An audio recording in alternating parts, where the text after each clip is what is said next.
group 13 elements. 13 elements. Okay, group 13 ಅಲ್ಲಿ ಯಾವ್ಯಾವ element ಬರುತ್ತೆ? Boron, aluminium, gallium, indium, thallium. What is the atomic number of boron? S5. Electronic configuration ನೋಡೋದಾದ್ರೆ 1s2, 2s2, 2p1. outer shell electron ಯಾವುದು? 2s2 and then 2p1. 2s2, 2p1. ಇದಕ್ಕಾದ್ರೆ 3s2, 3p1. 4s2, 4p1. 5s2, 5p1. 6s2, 6p1. ಹೌದಲ್ವಾ? ಹಾಗಾದ್ರೆ general electronic configuration of general valential electronic configuration of group 13 ಅಂದ್ರೆ ಏನು? ns2 np1. Because principal quantum number 2 3 4 5 6 ಈ ತರ increase ಆಗ್ತಾ ಇದೆ. Generally we indicate as an n. ns2 np1. This is the valential electronic configuration. Okay, ಹಾಗಾದ್ರೆ electronic configuration ಒಳಗಡೆ ಬಂದ್ರೆ first one property electronic configuration.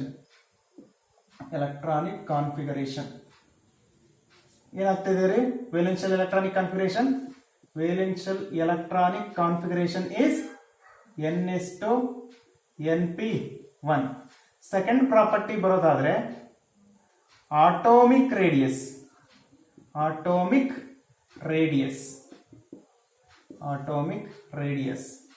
Okay, boron, aluminium, gallium, indium, thallium. General trend ಗೊತ್ತಿದೆ, down the group atomic radius increases ಅಂತ. But ಇಲ್ಲಿ boron group ಅಲ್ಲಿ vary ಆಗುತ್ತೆ, P block elements ಅಲ್ಲಿ vary ಆಗ್ತಾ ಹೋಗುತ್ತೆ. ರೀಸನ್ ಇದೆ. Generally boron to aluminium as usual trend atomic radius ಏನಾಗ್ತಾ ಹೋಗುತ್ತೆ? ಇನ್ಕ್ರೀಸಸ್. ಏನಾಗುತ್ತೆ? Increases. But aluminium to gallium decreases. Gallium to indium as usual trend ಏನಾಗ್ಬೋದು? ಇನ್ಕ್ರೀಸ್ ಆಗುತ್ತೆ. ಏನಾಗುತ್ತಪ್ಪ? ಇನ್ಕ್ರೀಸ್ ಆಗುತ್ತೆ. ಬಟ್ ಇಂಡಿಯಂ ಟು ಥ್ಯಾಲಿಯಂ ಮತ್ತೆ ಏನಾಗತ್ರಿ? ಡಿಕ್ರೀಸಸ್. ಓಕೆ, ಇಲ್ಲಿ ಯಾವ್ದು ಚೇಂಜಸ್ ಆಗ್ತಿರೋದು? Aluminium to gallium, next indium to thallium. ಇಲ್ಲಿ ಸ್ವಲ್ಪ ವೇರಿಯೇಷನ್ ಆಗ್ತಾ ಇದೆ. ಅಲ್ಯೂಮಿನಿಯಂ ಟು ಗ್ಯಾಲಿಯಂ ಡಿಕ್ರೀಸ್ ಆಗೋದಕ್ಕೆ ಕಾರಣ ಗೊತ್ತಾ? Aluminium to gallium atomic radius ಏನಾಗ್ತಾ ಇದೆ? Decreases. Reason due to presence of completely filled D and F orbital. ಅಥವಾ intervening D and F orbital ಅಥವಾ completely filled D and F orbital ಇರೋದ್ರಿಂದ it causes poor shielding effect. ಏನ್ cause ಮಾಡತ್ರಿ? Poor shielding effect. ಇಲ್ಲಿ aluminium to gallium ಒಳಗಡೆ D and F ಬರಲ್ಲ. ಇಲ್ಲಿ in between the ns and then np orbital ಮಧ್ಯೆ completely filled D orbital ಬರುತ್ತೆ. Completely filled D orbital ಇರೋದ್ರಿಂದ it will cause poor shielding effect. Cause ಮಾಡೋದ್ರಿಂದ atomic radius of gallium is less than that of the aluminium. ಇದು ನಿಮ್ಗೆ ಅರ್ಥ ಆಗ್ತಾ ಇಲ್ಲ ಅನ್ಸುತ್ತೆ, ಜಸ್ಟ್ ಕೇಳಿ. 2s2 2p1 atomic electronic configuration. This one 3s2 3p1. Gallium ಎಷ್ಟು? 4s2 4p1 ಅಲ್ವಾ? 4s2 4p1. 4s 4p ಮಧ್ಯೆ ಡಿ ಆರ್ಬಿಟಲ್ ಬರುತ್ತೆ, 3d 10 ಬರುತ್ತೆ. ಕಂಪ್ಲೀಟ್ಲಿ ಫಿಲ್ಡ್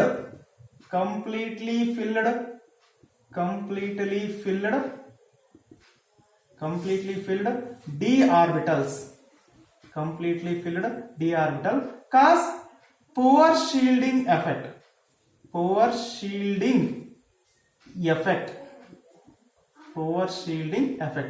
ಶೀಲ್ಡಿಂಗ್ ಎಫೆಕ್ಟ್ ಆದ್ರೂ ಅಂತ ಕರಿತೀವಿ, ಅಥವಾ ಪುವರ್ ಸ್ಕ್ರೀನಿಂಗ್ ಎಫೆಕ್ಟ್ ಅಂತ ನಾವು ಕರಿತೀವಿ. ಪುವರ್ ಸ್ಕ್ರೀನಿಂಗ್ ಎಫೆಕ್ಟ್ ಇರೋದ್ರಿಂದ ಇಲ್ಲಿ ನ್ಯೂಕ್ಲಿಯಸ್ ಇದೆ ಅನ್ಕೊಳ್ಳಿ. Nucleus outer shell force of attraction ಜಾಸ್ತಿ ಆಗುತ್ತೆ. ಯಾಕಂದ್ರೆ ಇದು ಸ್ಕ್ರೀನ್ ಆಗಿ ಆಕ್ಟ್ ಮಾಡಲ್ಲ ಕಂಪ್ಲೀಟ್ಲಿ ಫಿಲ್ಡ್ ಇರೋದ್ರಿಂದ. ಹಾಗಾಗಿ ಔಟರ್ ಶೆಲ್ಗೂ ಅಂಡ್ ದೆನ್ ನ್ಯೂಕ್ಲಿಯಸ್ಗೂ ಫೋರ್ಸ್ ಆಫ್ ಅಟ್ರಾಕ್ಷನ್ ಜಾಸ್ತಿ ಆಯ್ತು ಅಂದ್ರೆ atomic radius decreases of gallium. Boron to aluminium as usual trend increases. ಯಾಕೆ ಅಂದ್ರೆ newly added electron enter into the next higher energy level. ನೋಡಿ ಇಲ್ಲಿ 2p ಇತ್ತಾ, ಇಲ್ಲಿ 3s 3p ಬರ್ತಾ ಇದೆ. ನೆಕ್ಸ್ಟ್ ಹೈಯರ್ ಎನರ್ಜಿಗೆ ಹೋಯ್ತು ಅಂದ್ರೆ ಆಟೋಮಿಕ್ ರೇಡಿಯಸ್ ಇನ್ಕ್ರೀಸ್ ಆಗ್ತಾ ಇದೆ. But aluminium to gallium decrease ಆಗೋಕೆ ಕಾರಣ in between the s and p orbital completely filled d orbital is there. It causes poor shielding effect. That's why nucleus to outer shell force of attraction increases, atomic radius decreases. ಹಾಗಾದ್ರೆ ಅಲ್ಯೂಮಿನಿಯಂಗೂ ಗ್ಯಾಲಿಯಂಗೂ compare ಮಾಡಿದ್ರೆ atomic radius ಯಾವ್ದ್ರದ್ದು ಜಾಸ್ತಿ ಇರುತ್ತೆ? Yes, aluminium. Gallium atomic radius is lesser than that of the aluminum. Give reason ಅಂತ ಕೇಳಿದ್ರು ಅಂದ್ರೆ because due to presence of completely filled d and f, completely filled d orbital in between the s and p, it causes poor shielding effect. That's why force of attraction between the outer and then nucleus will be increases, atomic radius decreases ಅಂತ ಬರೀಬೇಕು. Okay, boron to aluminum atomic radius increases, aluminum to gallium decreases due to presence of completely filled d orbital. ಹೌದಲ್ವಾ? Next gallium to indium as usual trend increases, but indium to thallium decreases. ಯಾಕೆ ಹೇಳಿ? Due to presence of completely filled f orbital ಬರುತ್ತೆ. ಯಾವ್ದು ಬರುತ್ತಪ್ಪ? Completely filled f orbital ಬರುತ್ತೆ indium and thallium ಮಧ್ಯೆ. f orbital ಬರೋದ್ರಿಂದ it will cause poor shielding effect. That's why atomic radius of the thallium is less than that of the indium. ಇದು atomic radius. ಆದರೆ sir ionisation enthalpy ಅಂದ್ರೆ ಹೇಗೆ ಹೇಳ್ತೀರಾ sir? Ionisation enthalpy same ಏನೆ, ಇದಕ್ಕೆ opposite, atomic radius ಗೆ opposite ಆಗಿ ಹೇಳೋದು. ಓಕೆ, ಹೇಗೆ? ಇಲ್ಲಿ boron to aluminium atomic radius increase ಆಗ್ತಾ ಇದೆ, but atomic ionisation enthalpy decreases. Aluminium to gallium atomic radius decreases, ionisation enthalpy ಸ್ವಲ್ಪ ಏನಾಗುತ್ತೆ? ಇನ್ಕ್ರೀಸ್ ಆಗುತ್ತೆ. Indium to thallium atomic radius decreases, but ionisation enthalpy increases. Okay, ಇಲ್ಲಿ ನಿಮ್ಗೆ ಹೆಂಗ್ ಕೇಳ್ತಾರೆ ಅಂದ್ರೆ ionisation enthalpy of gallium, ionisation enthalpy of aluminium to gallium varies, give reason ಅಂತ ಕೇಳ್ತಾರೆ. ಏನ್ ರೀಸನ್ ಹೇಳ್ತೀರಾ? Okay, due to presence of completely filled D orbital in between the ns and then np orbital, force of attraction between the outer shell and then nucleus will be increases. That's why ionization enthalpy of the gallium is higher than that of the aluminum. ಗೊತ್ತಾಯ್ತಲ್ಲ? Next indium and thallium ಮಧ್ಯೆ ಏನ್ ಬರುತ್ತೆ? f orbital ಬರುತ್ತೆ. Poor shielding effect cause ಆಗೋದ್ರಿಂದ outer ಶೆಲ್ಗೂ ನ್ಯೂಕ್ಲಿಯಸ್ಗೂ force of attraction ಜಾಸ್ತಿ ಆಗುತ್ತೆ. Ionisation enthalpy of the thallium is greater than that of the indium. ಇದು ಅಯೋನೈಸೇಷನ್. ಥರ್ಡ್ ಪ್ರಾಪರ್ಟಿ ಯಾವುದು? ಅಯೋನೈಸೇಷನ್ ಎಂಥಾಲ್ಪಿ ಇದ್ರಲ್ಲಿ ಬರುತ್ತೆ. ಇದಕ್ಕೆ ಆಪೋಸಿಟ್ ಆಗಿ ಏನ್ ಹೇಳ್ತೀರಾ? ಅಯೋನೈಸೇಷನ್ ಎಂಥಾಲ್ಪಿ ಹೇಳ್ತೀರಾ. ಹಾಗಾದ್ರೆ aluminium to gallium, indium to thallium, ionisation enthalpy varies due to presence of completely filled d and f orbital. It cause poor shielding effect. Okay, ಈ ವರ್ಡ್ ಅನ್ನು ಇಂಡಿಕೇಟ್ ಮಾಡಲೇಬೇಕು ನೀವು. ಅದನ್ನ ಹಾಗೇನೆ NCERT ಬುಕ್ ಅನ್ನ ನೋಡ್ಕೊಂಡು ಈ ಪಾಯಿಂಟ್ಸ್ ಗಳನ್ನ ಬರ್ಕೊಂಬಿಡಿ. Next fourth one property, electronegativity.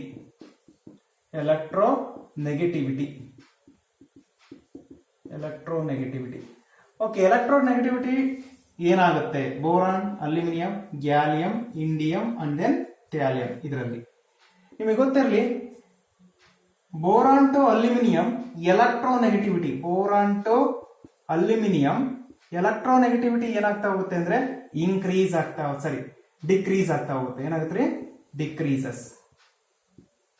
decreases. Boron to aluminum electronegativity decreases, but gallium to indium to thallium down the group ಹೋದಂಗೆಲ್ಲ electronegativity increases. ಏನಾಗ್ತಾ ಹೋಗುತ್ತೆ? electronegativity increases. ಆಕ್ಚುಲ್ ಆಗಿ ಏನಾಗಬೇಕಿತ್ತು? ನಾವು ಎಕ್ಸ್ಪೆಕ್ಟ್ ಮಾಡಿದ ಪ್ರಕಾರ down the group electronegativity decrease ಆಗ್ಬೇಕಿತ್ತು ಅಲ್ವಾ. ಇಲ್ಲಿ ಸ್ವಲ್ಪ ವೇರಿಯೇಷನ್ ಆಗ್ತಾ ಇದೆ. ಬೋರಾನ್ ಟು ಅಲ್ಯೂಮಿನಿಯಂ ಡಿಕ್ರೀಸ್ ಆಗ್ತಾ ಇದೆ, but aluminium to gallium, gallium to indium, indium to thallium ionisation enthalpy increases. Reason ಏನು? Yes, due to discrepancies in the atomic radius. Atomic radius variation ಆಗ್ತಾ ಇದೆ ಅಂದ್ರೆ ಎಲೆಕ್ಟ್ರೋನೆಗೆಟಿವಿಟಿ ಕೂಡ ಏನಾಗುತ್ತೆ? ವೇರಿಯೇಷನ್ ಆಗುತ್ತೆ. Total almost all properties depending upon the atomic radius.